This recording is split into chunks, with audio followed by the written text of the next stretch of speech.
Welcome to the What If podcast with your hosts, Spencer Worth Davis and Ryan Copperrood. Hey, it's the What If podcast. What's happening, bruh? You know what, man? I'm very good today. Yeah, why's that? I'm just very good today, man. That's tight.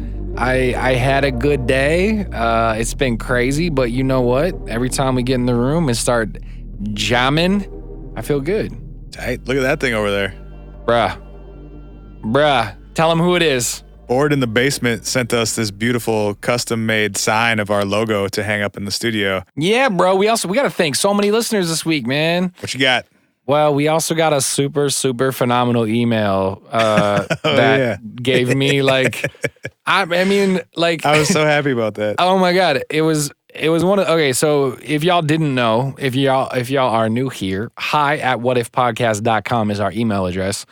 We read and respond to, I think so far we're batting 100 or batting 1,000. Batting 100 is bad. Oof. For those of you that are familiar with baseball. I respond to one out of every 10 emails. No. We're batting 1,000 right now, I think. We responded to almost literally every email we've been gotten. all of them so far. So if you want to hit us up, we'll respond somehow. Facebook can go fuck itself, though. I probably won't see your Facebook message. Yeah, we don't do Facebook messages. Also, guys. I got to figure out how to turn on the anybody can DM you thing on Twitter. Oh, yeah, we need that ability for sure. The ones from people we don't follow keep hiding, and then I don't see them until later, and then I feel dumb because I respond to your DM like a month later. Yeah.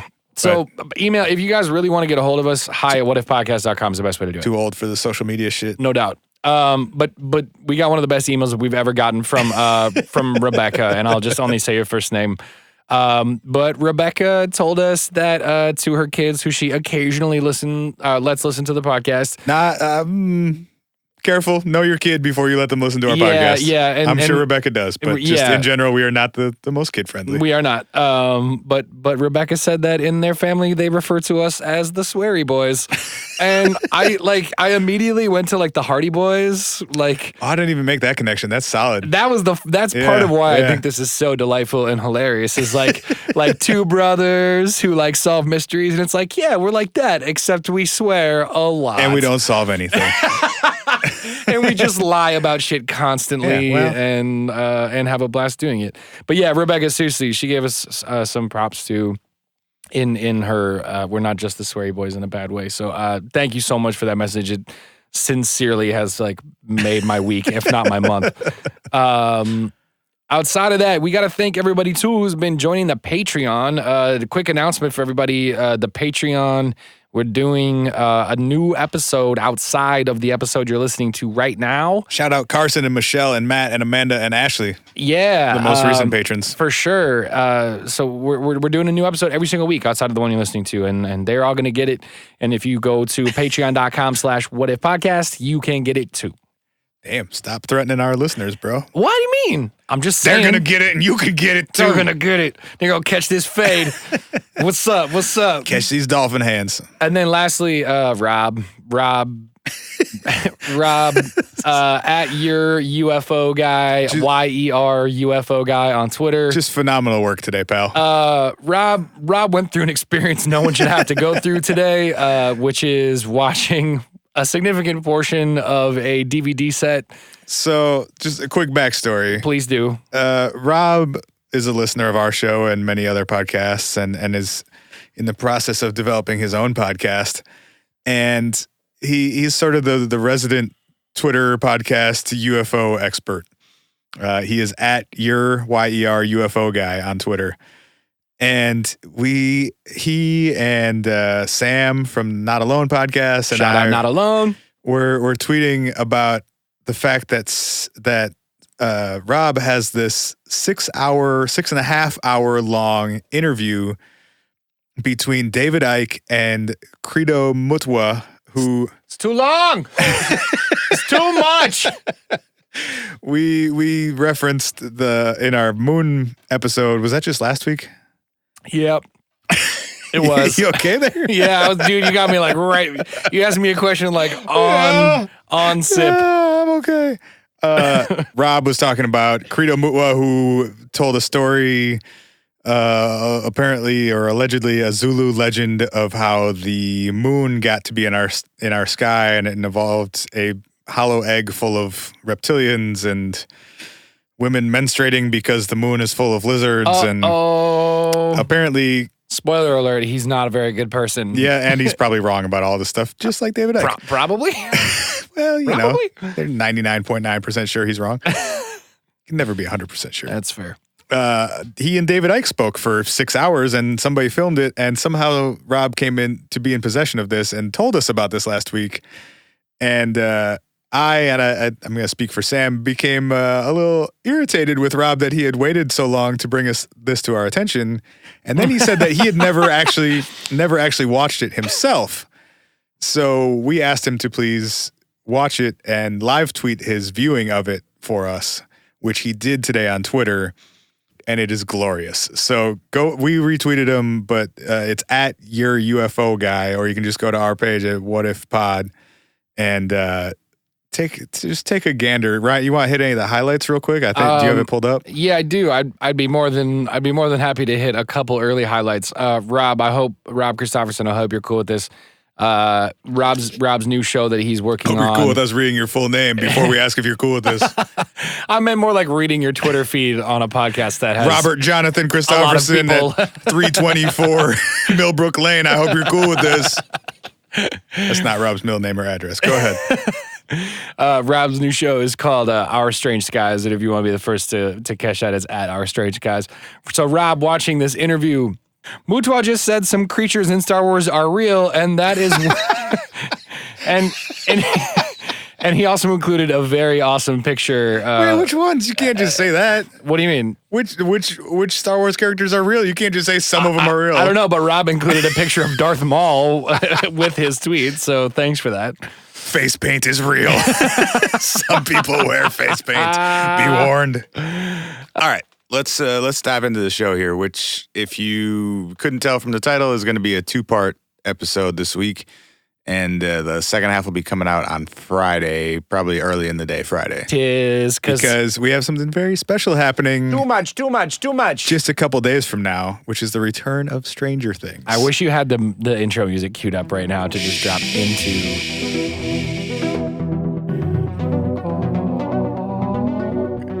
I'll put something in there. Most of it was made on... Oh, it's not in here anymore. I have the keyboard that most of that soundtrack was made on, so I'll make something and throw it in there in post. I hope you're listening to it, and it's glorious. Anyway, man. season 2 comes out on Friday, and the 27th of October, 2017. Uh-huh. And I thought in honor of that, we would take a look at some of the legends and stories and maybe real things that inspired the stories of Stranger Things. Spencer and I think we both mainlined the show when it came out. I rewatched it over the weekend. Did you rewatch the whole thing? Yeah. Oh man, it's 8 hours. It's not that bad. No, but I mean, no, it's just it was a haul like the first time. I mean, I think me and my girl literally watched it like in a day. We just sat down and we were like, couch day. That's what I'm doing on Friday for sure. Yeah. Oh yeah, for sure. But yeah, man, I haven't rewatched it since. I got all rejogged on the plot to make sure I was like ready. I was like, oh yeah, that person. Oh yeah, that. I finished it last night, so I'm pretty fresh. Yeah, you are. But it was originally titled and was sold to Netflix under the title Montauk, and it was supposed to be set in Montauk originally. Yeah. So for those of you that are not familiar with Montauk, it's basically the furthest point east on Long Island. It's about 110, 120 miles east of Manhattan. Right. And it was supposed to be set in this little 3,000 person coastal old-timey town. And then just for logistical reasons, it made more sense not to film it way out in the furthest east point of our country. Right. And they ended up filming, I don't know where they actually filmed it, but it's set in Indiana. A lot of it was in Atlanta. Oh, yeah, Atlanta, that's right. Georgia. Yeah, because they filmed season 2 there as well. Did they? Yeah. I know Georgia does their, they have like a thing for, like Made in Georgia is their tagline. Some kickbacks. They do a bunch of like tax credits and stuff like that, yeah. If you don't know the show, go watch the show. Yeah, if it's after Friday, also this episode is not going to be any fun for you until you watch this show. Yeah, we should clarify this. I mean, well, and it will, but it will be fun if you want to know about the Montauk Project, because as we're going to talk about, but there's going to be so many references to the show. And we will also ruin the fun of the show for you if you haven't seen it yet. Yes, spoilers ahoy, hoy. And if you're listening to this in the future after season 2 has come out, we haven't seen season 2, so we can't ruin anything about it for you. Yes, that's true. We should also make that clarification. Tons of season 1 spoilers, no season 2 spoilers. Yep. Okay. That's what you're in for. Yes. So many of the weirdest, creepiest, scariest parts of Stranger Things are actually based on quote unquote real stories. Yes. Some more real than others. Yes. And the name Montauk, and the reason that they were going to originally film it and set it in Montauk, New York, is because of something called the Montauk Project. Dun dun dun. So in Montauk, it's, as I said, it's about 3,000 people live there. It's a very old town, I guess you could call it, because as people from Europe and specifically England were coming to America, it is the furthest east point. It is where you would arrive first if you were coming across the ocean. And so it's been inhabited like consistently since at least the early 1600s. That's a long time. In the 1940s, during World War II, I think it was 1942. What? I just had this vision of what if my entire role on the podcast was just to say like really benign and like fucking stupid things. You're like, since 1600, I'm just like, that's a long time. Like, I realized how dumb my commentary was in the middle of me thinking that thought. I was like, shut the fuck up, dude. Yeah, that's a long time. Whatever. You ever listen to S-Town? Yeah. You know, when they're interviewing the dude and his like uncle or whoever. Yeah. He's just shouting in the background. Fucking right he did. Tell him, Jimmy. Like, you just became that guy. So Stranger Things was originally sold at Montauk. Oh, interesting.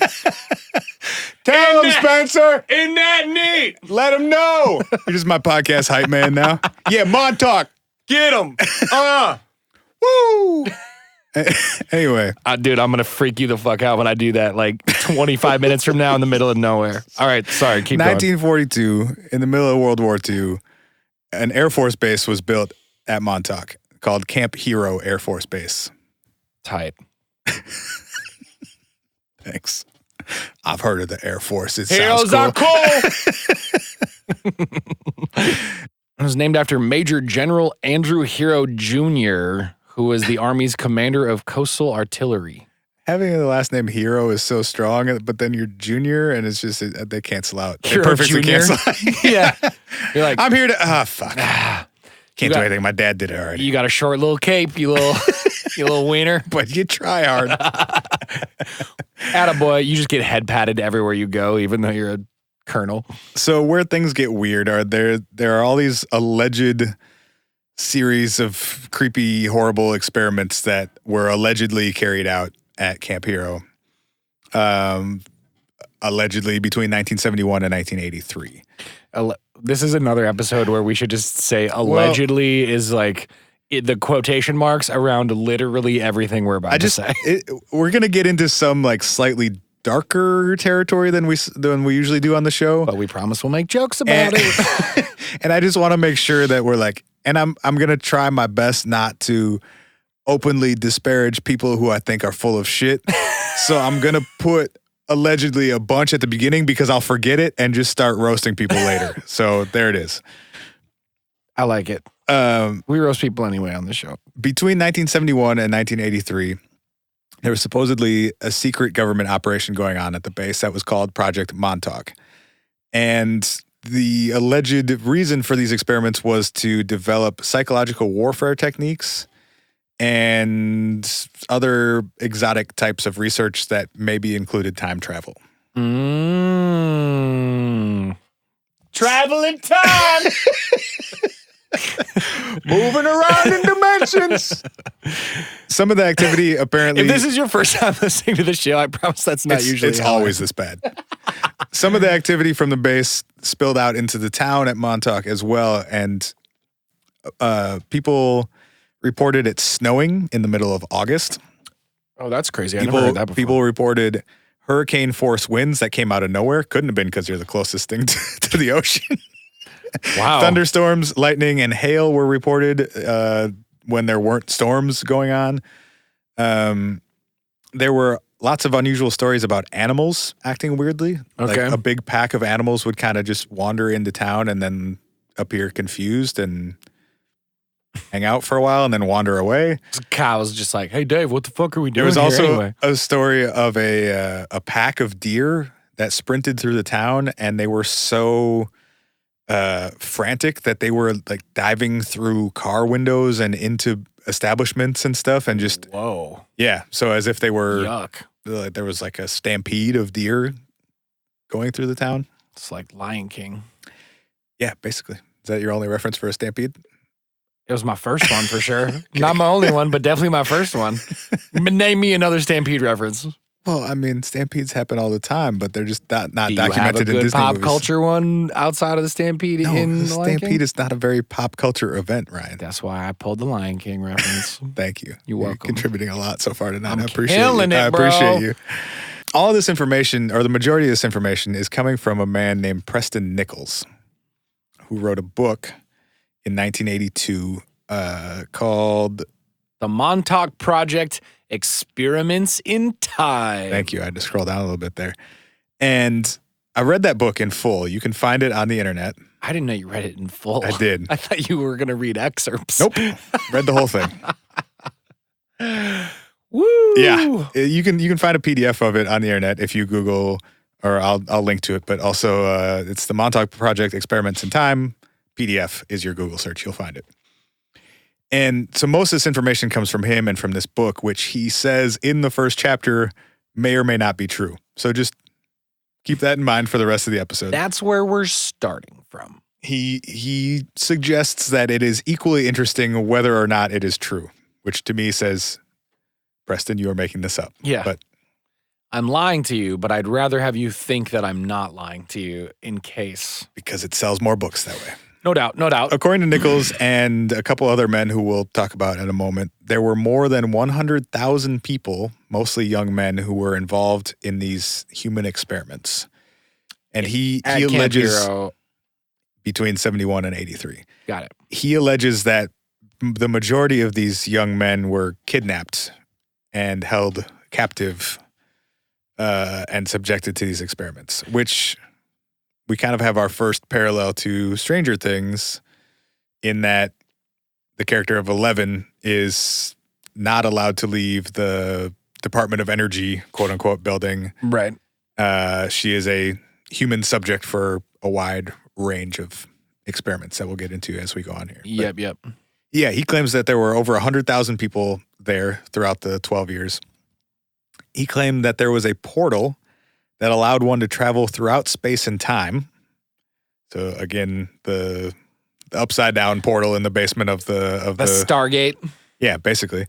And he also said that there was a device that allowed psychics to physically manifest objects from their minds. It's like a laser printer from your brain. Yeah, so he describes a helmet or a set of electrodes that you would wear. Right. Connected to a computer, and then if you thought about something, focused on something, it would actually then appear, come into existence. Yeah.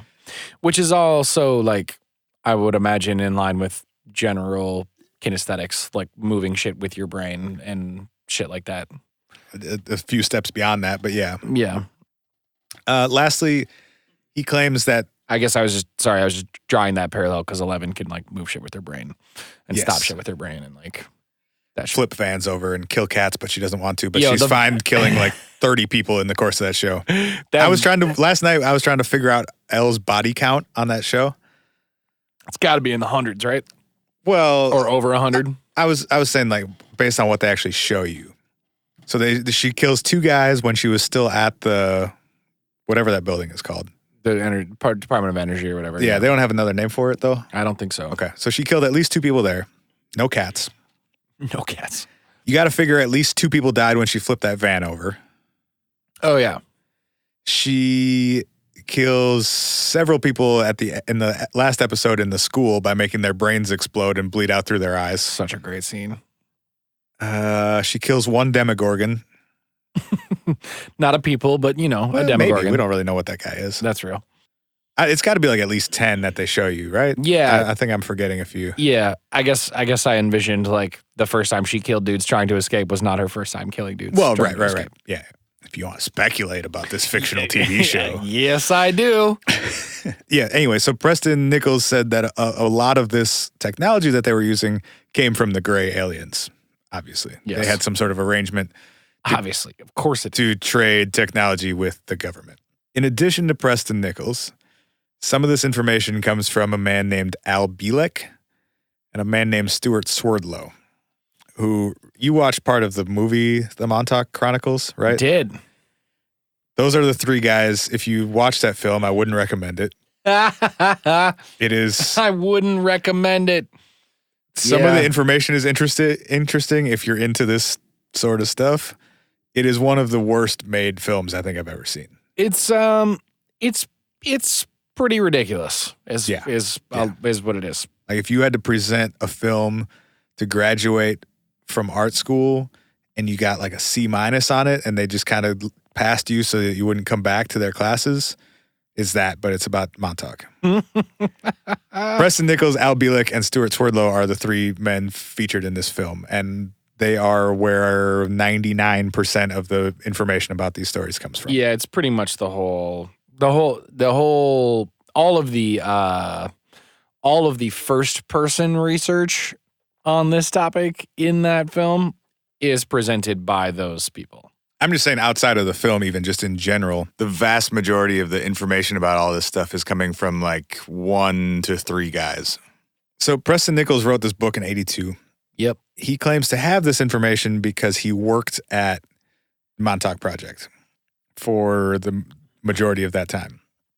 He claims to have worked with Bilek and Stewart Swerdlow as they were two of these young men who had been kidnapped, basically, and were working as test subjects at Montauk. Yeah. For what it's worth, they claim that a lot of the people who were abducted were like vagrants or homeless people or people without families, foster kids, like people who would be unmissed, if you will. In that sense, though, I think Stranger Things got the number down way better than the actual story. So, like, sure, 11 is supposedly number 11 out of these kids. Yeah, there are more test subjects, at least 11, maybe more. Right. Stewart Swerdlow, who claims to have been one of these test subjects, says that there were 300,000 of them, and that less than 1% of that 300,000 survived. So the government just murdered 300,000 children in Montauk, New York? Well, he said some of them got lost in time because they were time traveling and didn't come back. Oh, bummer. But oops. 300,000 people disappeared in a town of 3,000? I have so many questions. Where are all those people coming from? They're like shipping them in from the world.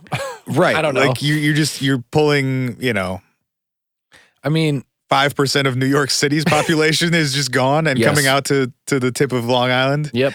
And then you're housing 300,000 people somewhere, and then you're moving through a lot of volume in a short period of time. And then you're only housing like 10% and then of what it are you at a doing time. with 300,000 dead people? You just toss them in the ocean, and no one ever notices? You just throw them in the portal, man.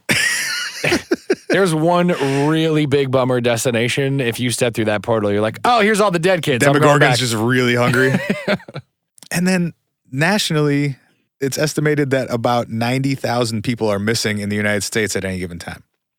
So they're saying more than 3 times the total number of all missing people in the United States were at Montauk. In the Montauk Project. Yep. And all of them except 1% died. And less than 1% of that 1% turned out sane. And of course, Stewart Swerdlow is one of them because God bless that crazy son of a bitch.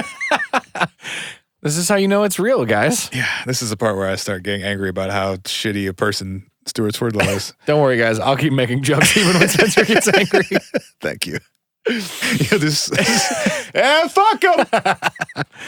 Yeah, what he said. Stu seems like a dick. I'll just keep showing you this picture of dude in a polo shirt in between a gray alien and a reptile, and you'll be like, oh yeah, that's who he is. So Swerdlow claims he was abducted out of his house by gray aliens on a nightly basis for several years, and that's how he got initiated into the Montauk Project. Oh, wait, okay. Yep. He later learned that the gray aliens were either working with the government or were government agents disguised as gray aliens. So that it was like an abductee. Right. They staged an alien abduction. I'm really hoping season 2 of Stranger Things gets into some alien and time travel stuff. Yeah, I don't know. It's totally on the table. It is on the table. I kind of doubt it, but they've also said it's going to... I was reading a lot of speculation and like interviews with some of the actors and writers and stuff, and they were saying that it's going to get weirder and darker in season 2. They're going to kind of lean into like the weird shit, almost horror angle of it. Season 1 was definitely like pretty dark at points. Like I was definitely like, ooh, goddamn. Yeah. I suppose maybe that's the reason for the Halloween weekend releases. Like, and it's set around Halloween freaky. too. Yeah, for sure. Was the first season wasn't set around Halloween? It was like November or something. Yeah, but season 2 because it ends at Christmas. They're eating Christmas dinner. Right. And he goes and barfs up the slug in the kitchen. And that was supposed to be a month after they killed. So yeah, it was set in November, December. Yeah. Anyway, so Swerdlow got initiated into the Montauk Project because he got abducted out of his house by maybe aliens, maybe not aliens. Cool. Nice job. Bilek's story is actually crazier. And it brings us back to a topic we covered previously on this show, which is the Philadelphia experiment. Ayo! Shout out to the Not Alone guys. You remember when we did that episode and I was talking about the 2 guys who jumped off of the ship while it was traveling? And went through an interdimensional portal and wound up in a weird world and then came back later? They ended up at Montauk, is the story. So the quick recap, Philadelphia experiment this is all, again, super alleged, and all this information comes from like one guy, and it's probably not true. And if you want to know more about it, we did a crossover episode with the Not Alone guys. It was our episode, like 40-ish. Yeah. I don't know what it was. We did a whole hour and a half on this, but here's the Cliff Notes. In the 40s, in a Navy shipyard in Philadelphia, the Navy was experimenting with techniques to cloak a ship. And in the process, accidentally made the ship physically disappear. And it maybe time and dimensionally traveled to another location and back. And some of the guys that were on the ship were either disappeared or became fused with the ship during this process, or some of them went insane. Some of them sort of just blinked out of our reality. And during that story, there were allegedly 2 men who jumped off the side of the ship while it was traveling through space and time. According to Al Bilek, those 2 men were him and his brother, Duncan. They ended up, when they jumped off the ship, at Montauk in the 80s. It gets confusing because Al Bilek is also named Ed Cameron, and his brother Duncan Cameron is the man who came with him. So they ended up at Montauk because they fell through some portal when they jumped off of the ship in the Philadelphia Navy shipyard. Mm-hmm. Okay, so we've got kind of our 4 main dudes are Preston Nichols, who worked there and is telling all of these stories for the most part. Al Bilek, who is also known as Ed Cameron. Duncan Cameron, who is his brother. And Stewart Swerdlow, who was abducted as a child and brought into this program. The cast is set. Yes. There was also a movie in 1984 called The Philadelphia Experiment, which was basically the story that I just told with some embellishments here and there. Right. If you want to poke holes in all of this, it's not hard, but here's your best opportunity to do so. Al Bilek didn't come forward with any of this until after he saw the 1984 movie about the Philadelphia experiment. It just jogged his memory, bro. That's all. That's literally his story. Is that no? It's not. Yes, his story is that he watched this film And he was like, oh, yeah, that was me. That's all I have. Yeah, I just have that side. That's all I have. So after undergoing hypnosis, of course, he was able to uncover repressed memories of having worked at the Montauk Project in the 70s and 80s. He also determined that these memories had been locked away in order to keep the experiment secret. Because again, according to these four gentlemen, one of the things that was happening at the Montauk Project was a lot of, they call it programming, but basically psychological torture. Yeah. In order to, they said to install these new personalities or this new programming. Right. Sort of along the lines of like the Manchurian Candidate idea, where they can kind of create this new section of your personality. Right. That can be accessed or initiated through a certain series of code words or some sort of series of steps. And can overtake your entire personality. Right. So you could become this super soldier assassin person and then go back to your regular life and not even know that you had done it because you're totally dissociated from that part of your personality. Yeah. And not to get like too dark too quick, but like they talk about in the Montauk Chronicles documentary a lot, the idea that like physical and psychological abuse is designed and like torture is designed to break a human down to the point where they do fracture to disassociate from torment. Which is like the most realistic part of that whole film. Yeah. That is in fact like a thing that can happen. Yeah. I mean, or at least, I don't know, but it seems more plausible than anything else they talk about.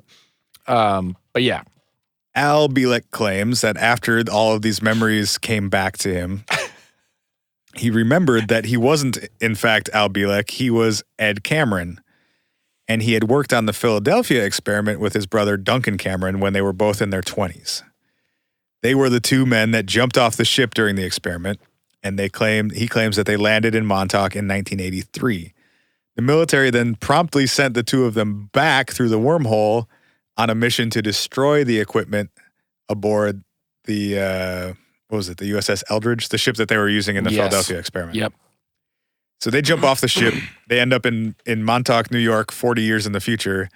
Some guys send them back through this wormhole that they've created to destroy the equipment aboard the Eldridge, to cut off this wormhole situation and return that ship back to its normal physical state. Nice. Yeah. Nice.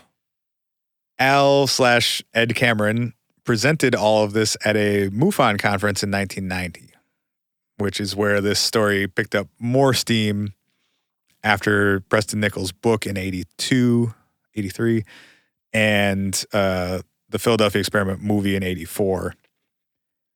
So again, it seems like he read this book and saw this movie and tied the two together and said, how can I go get speaking? Hey, me too. How can I go get paid to speak about this thing I've made up? Yeah.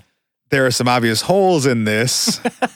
Again, like, Al, how come you're 57 years old? You should be like either more or a lot less than that. Well, what you don't understand about interdimensional time travel, son. Well, that would have been a better answer than he came up with. He described how after he completed his Montauk/Philadelphia missions, he had been de-aged by the government. I was literally going to make a joke like, oh, was he rewarded with being younger by the government for successfully completing his thing? He sure was. And you literally just confirmed my fucking joke story of this dude's. What an asshole. God. So he said he had been de-aged and they wiped his memory, and he had been forced to live the rest of his life as this Al Bilek character. You know what I'm going to do? I'm going to go rewatch the movie Gladiator. And then I'm going to go on the internet tomorrow and be like, oh, yeah. Oh, no, this movie's about me. No, you guys. I'm a Roman soldier. And then wronged. I'll write a book about you, and then it will prove that you're right. And then can I go around to conferences and be like, you guys, do you want to know more about Roman like pit fighting? Because that's who I am. Yo, we should. I mean, I love MUFON, and at the same time, like, they do some wild shit. Yeah, which then discredits any real work that they do. Right. And it's frustrating. But I bet we could just try and pitch them the wildest story / presentation possible. See how far it goes. We should crowdsource the writing of this presentation from our social media, from our fans, and see if we can get us a speaking engagement at a upcoming MUFON conference. I feel like the biggest hole in this plan is that we just recited it in front of thousands of people on this podcast. That was only for you guys. Don't tell on us. You guys, we got a plan. Help us write this PowerPoint. Oh man. Al then went on to explain how in the early 60s, when he was still Edward Cameron, convinced his father to have another child so that they could teleport Duncan, his brother's consciousness from 1983 into the brain and person of his 1963 brother. No claim too big for this Al Bilek. I mean, fuck with him. He's grown now. Also, I'm God, and you're all my minions. How about that? Unfortunately, some of the experiments he was subjected to in the 80s caused him to begin aging rapidly, and he died in 2012. Oh, man.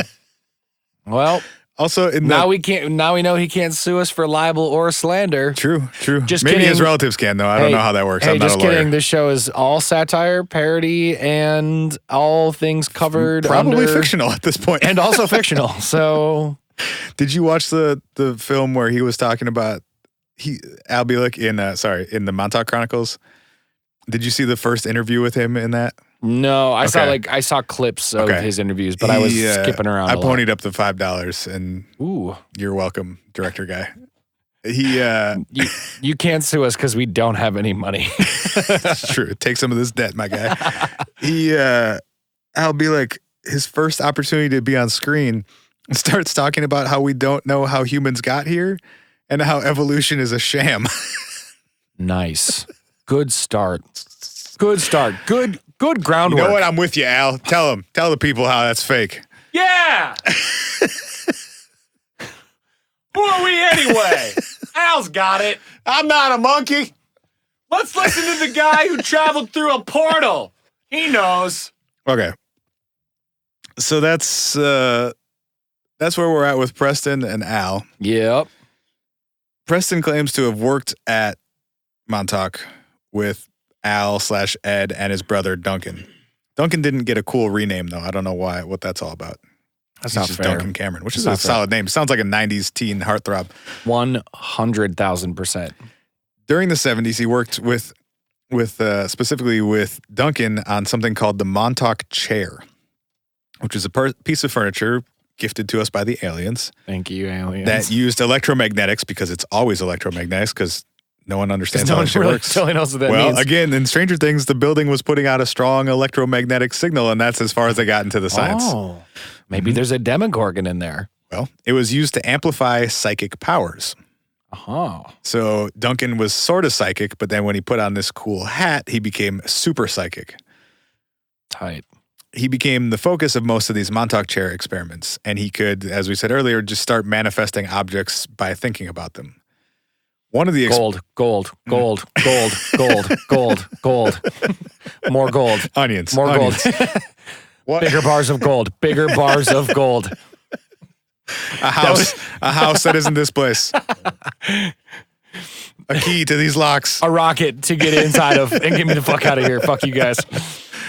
One negative Preston Nichols.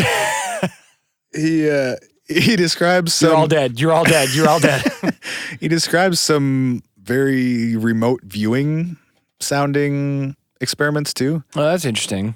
Which, if you're not familiar with remote viewing, it's basically what Eleven does when she's trying to listen to what the Russian man is saying. Yeah. She does some, or when she's trying to describe a setting, and when Dr. Brenner says, we're going further than we've ever gone, and she's trying to get information from around the world and from the Russians and places that she can't see or hear. Right. So basically, the way it is supposed to work is that you're given a set of coordinates, and by focusing on those coordinates, you can psychically gain information about what's happening at that location. in real time. Yep. So you could, for spying purposes, just be observing what's going on inside the Kremlin or something. Sure. While you're sitting in a basement in Long Island. Valuable. So in Preston Nichols' book, he describes what Duncan was doing as the first experiment, which is called the seeing eye. And I'm just going to read directly from the book.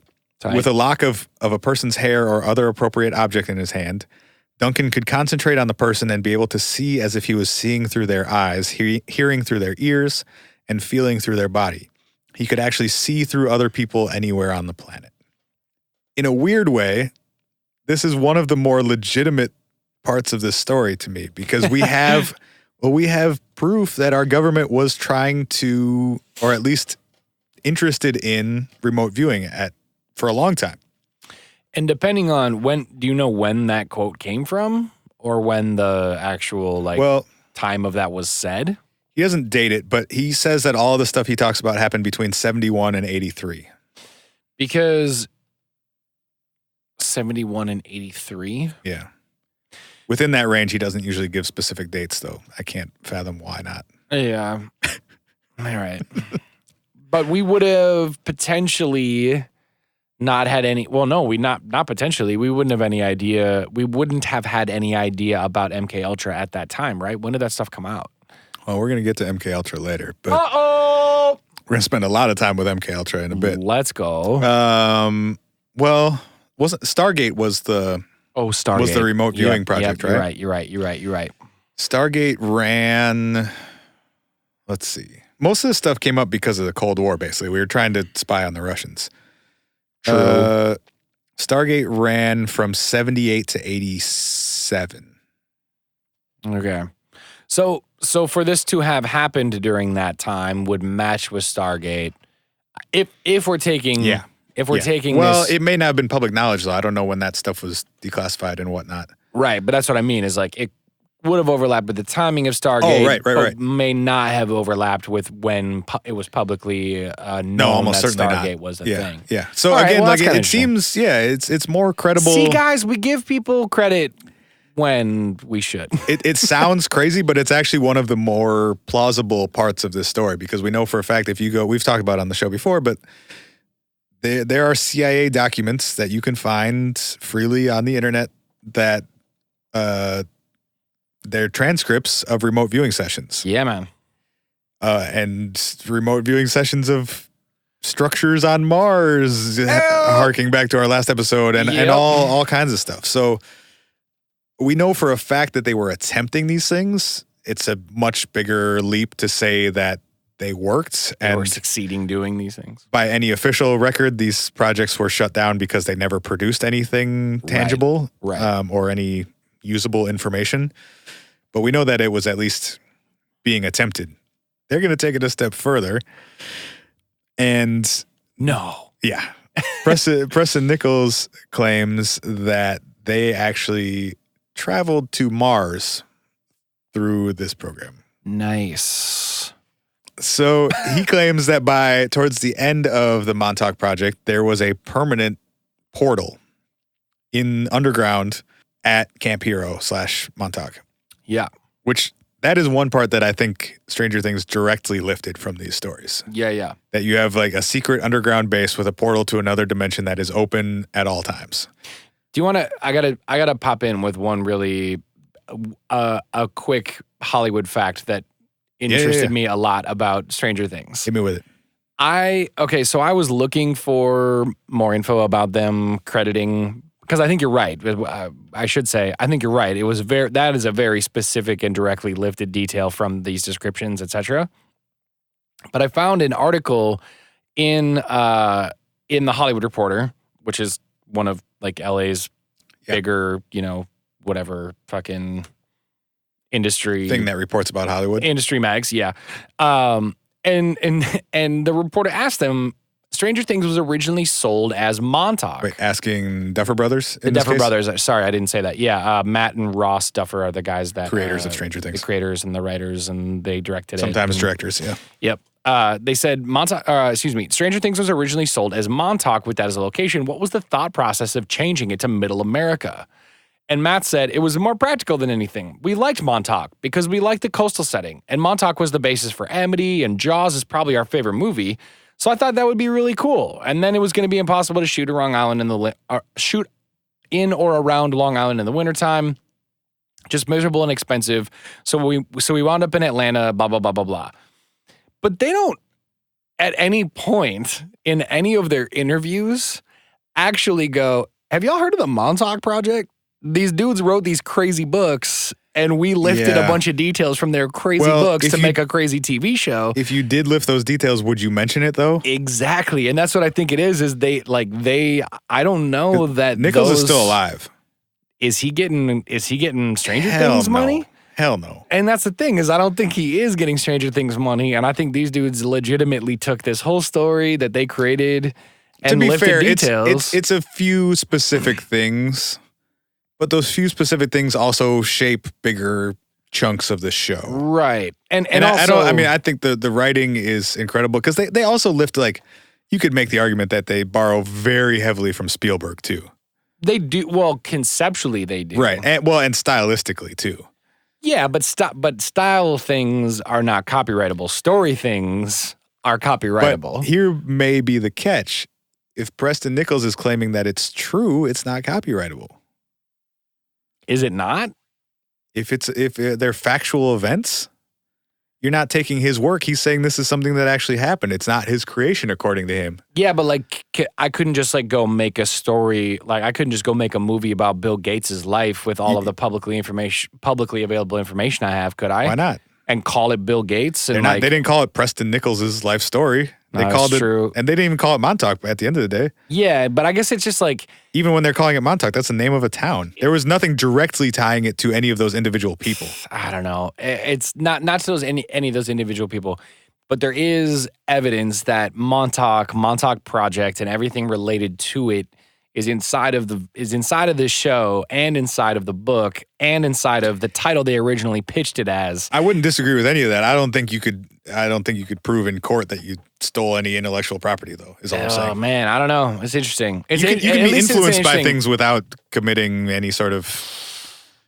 underground portals, government agencies stealing kids, mind control. Like, come on, like, there's so many tropes that you can identify that are very obviously tied to it. I mean, we're literally doing an episode about the fact that Stranger Things is based on Montauk Project.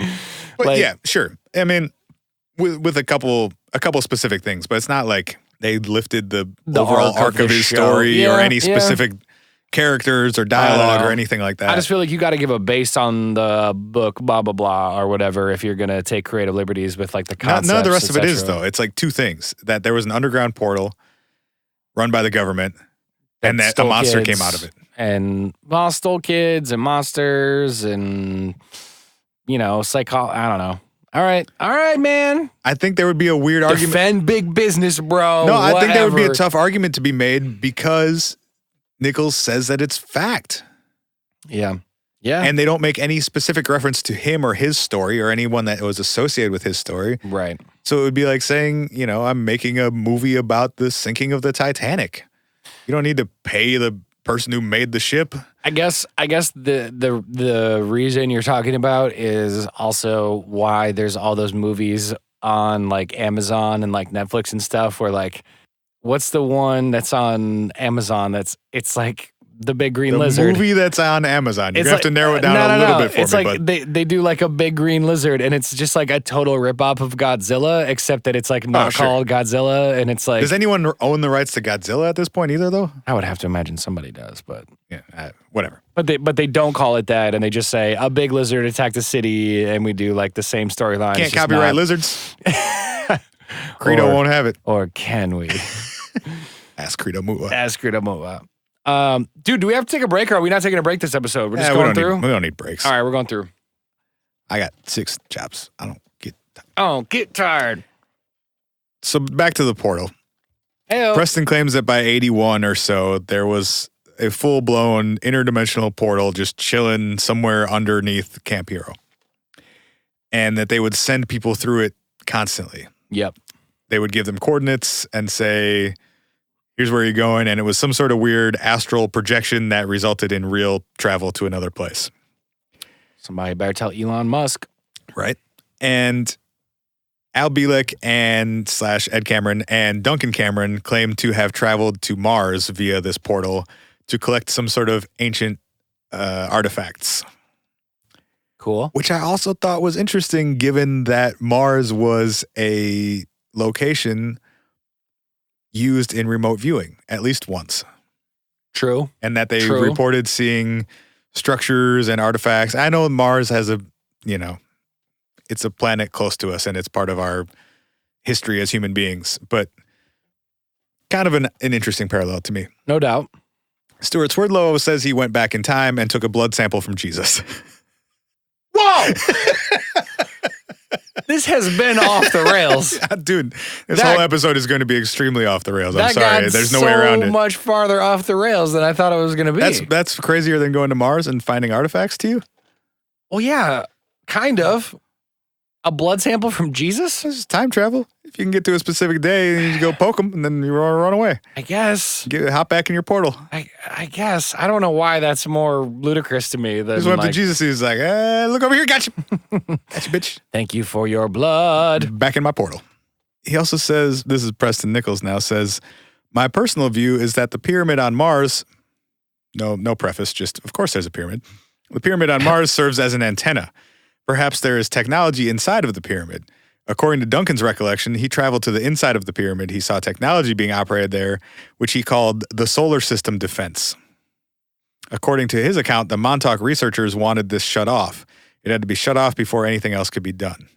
It also had to be shut off retroactive to 1943, which is commonly considered amongst many UFO buffs to be the beginning of the massive UFO phenomena. So they're also responsible for all UFOs now. Boy. They went big. I mean, what's the saying? Like, the bigger the lie, the better the book. The better the book. The easier to believe. The better the Bilek. I don't know. Wow. I mean, yeah. So they didn't even try to go like. They didn't even try to keep it remotely within the bounds of what people would generally accept. No. The other, I think, direct lift in terms of Stranger Things pulling from the whole Montauk Project concept is that of the Demogorgon in the show. This big person-eating monster that comes through a portal and then can't be contained. Yeah, Demogorgon. And has to be destroyed by someone with super psychic powers. Yeah. In a pool. Huh? No, she destroyed it in the school. Well, she started in a pool. No, she didn't. She was in a pool in the school. That was to find Will. That's true. She wasn't doing any destroying from there. No. She just went up and did a little force choke thing on the Demogorgon and he disappeared. Force choke. So the Montauk chair, which we talked about earlier, where Duncan Cameron could sit on it and think about stuff and it would manifest. He and Preston Nichols one day decided that they would use it to sabotage and end the Montauk Project because they thought that they were getting irresponsible and power drunk and doing bad things to the world. And it totally wasn't just Preston Nichols trying to paint himself as the good guy in this made-up story. Absolutely not. So their plan to do this was that one day when Duncan Cameron was working in the Montauk chair, they had some sort of code word, and pineapples. It was something really stupid. He actually says it. Let me see if I can find it. Oh, that's terrific. He just said, "Now's the time." That's the worst. The worst code. That's not a code, bro. Now's the time. You mean like now? Now is the time. You mean like right now? He's winking at him from across the room. Did I miss it? Was it back then? Wait, there's a moment. Not now. Oh, it passed. Oh, now is no longer the time. So when they had this beautiful system of codes worked out, he was going to manifest a monster out of his mind to wreak havoc on the Montauk Project bases. And they would be forced to shut the program down because there was this crazy monster running around eating everybody. So the Demogorgon was originally designed. Here's the best part. The Demogorgon was originally an interdimensional Bigfoot. No way. Yahweh. So I'm directly from Preston Nichols again and the Montauk experiment, whatever in time, some bullshit in time or whatever he called it. He said, Bullshit in Time is the best book. Oh, it's going to be the name of our biography. Bullshit in Time. At this moment, he let loose a monster from his subconscious. And the transmitter actually portrayed a hairy monster. It was big, hairy, hungry, and nasty. You don't say. But it didn't appear in the null point, which I think is what he's saying. Like, it didn't appear next to the computer where shit usually showed up when Duncan thought about it. Uh-huh. It showed up somewhere else on the base. It started eating anything it could find, and it smashed everything in sight. It was either 9 feet tall or 30 feet tall, depending on who saw it. I personally believe it was between 9 and 10 feet in height. Several different people saw it, but almost everyone described a different beast. That's interesting. It's like that Harry Potter thing where you see, like, what you see is your fear and it changes shape based on, like, what you think it is psychologically. Dementors. No, not the Dementors. Snake. I don't know anything about Harry Potter. Ah, man. There was like a... You're a wizard, Harry. Jesus Christ, dude. Are you really that bad at Harry Potter? I never read any of them. Oh, man, they're fun books. You should do it. But yeah, that's kind of a cool, fun concept that depending on your psyche and your approach, it changes. There's some element of that in Stranger Things too. Like when Nancy sees it the first time out in the woods, and she's like, "Oh, it was like a man, but didn't have a face, but it could have been a bear." And there's like, it is portrayed as very shape-shifty. Yeah, until it wants to eat people, and then it's got the big like flower face. Yeah. Yeah. To get rid of the big interdimensional 30-foot tall Bigfoot that was killing everybody. You got to feed it kids. No, Nichols just had to run around the base frantically smashing machines and unplugging stuff until eventually the monster disappeared. So it was drawing psychic / electromagnetic power from something, and he just went around arbitrarily breaking shit until the monster went away. Somebody needs to like go nuts in their office and have that be their... You guys, I manifested an interdimensional Bigfoot beast in the office. Interdimensional Bigfoot appears. And I had to spike all of your laptops into the ground or we would all be eaten and fucking die. Okay? I'm sorry about your TPS reports, Karen. But Steve was going to get eaten. Look, Steve does microwave fish every other day, but I don't want him to get eaten, Karen. So, fucking deal, all right? Just baseball bat to like every piece of... I'm imagining Preston just getting to the end of this book and being like, just writing himself into a corner, being like, fuck, 30-foot tall, Preston. 30-foot tall Bigfoot, what are you doing? How do we get out of this, Preston? I don't know, break everything! I unplugged it, I don't know. And then it was gone. I just unplugged shit. And then it was gone. Finally, on August 12th, 1983, the Montauk Air Force Base was sealed and abandoned. Aw. And today it's just it's a nice little park. Yeah, out Camp on Long Heroes Island. State Park, isn't it? It is. You can go visit. And you can't actually access the facility anymore. If you can hop a fence, you can. Yeah, but I heard that like the actual, like all the entrances are sealed and they've said it's due to like contaminated waste or something like that. Is that true? A likely story. Likely story. Contaminated Bigfoots. Yeah, right. Dead kids everywhere. You can't go in there because there's a bunch of dead children. No, you literally can't. All the doors are just filled with dead kids and Bigfoot. They won't even open anymore. 30-foot tall Bigfoot. It's super bad. But yeah, that's the Montauk half of the story. In part two, there are as many, if not more, MK Ultra references. Which is a topic we've been meaning to talk about for quite some time anyway. No doubt. I'd like to, in part two, get into MK Ultra as a concept, but then also some of the direct parallels with the show. For sure. Yeah, dog. Beauty, we're going to do it. All right, y'all. What if Stranger Things really happened? That's part one for you. Thank you again to all our listeners, to everybody for listening. If this is your first time with us, check out whatifpodcast.com. We've got an archive of all of our old episodes. We've got show notes, videos, pictures, all kinds of links and fun stuff in there. Also, I guess we might as well say it. We're this survey thing is dragging on longer than we wanted to, but just go to whatifpodcast.com/survey. I thought we were good. I think we're like 2 away or something like that. Ass! Be our last 2 people, okay? Ass! Scream that directly in the microphone. I'm sorry about your ears.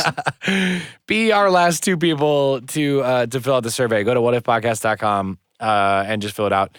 We had somebody give us some feedback that were like, "Oh, you said it's anonymous, but you made me give you my email address," and that's true. But we want to let you know that we do not get your email address. It's just to prove that you have an email address when you submit it. You're not a robot. And you're not a robot. So we won't we don't get your email address. That isn't anywhere in some back. If we did, we'd email you cool stuff anyway. Or, yeah. You know. We'd send you like cool pictures of weird stuff and jokes. Like popsicle stick jokes and stuff. And then lastly, if you want to send us a message, hi at whatifpodcast.com or hit us on all the socials at whatifpod. And we'll talk to you in like a few days or 5 minutes or whenever you listen to us next. Love you guys. Hope you guys enjoy Stranger Things Season 2. We'll see you next time. It's lit. We'll be back next week with another episode of the What If Podcast. Learn more at www.whatifpodcast.com.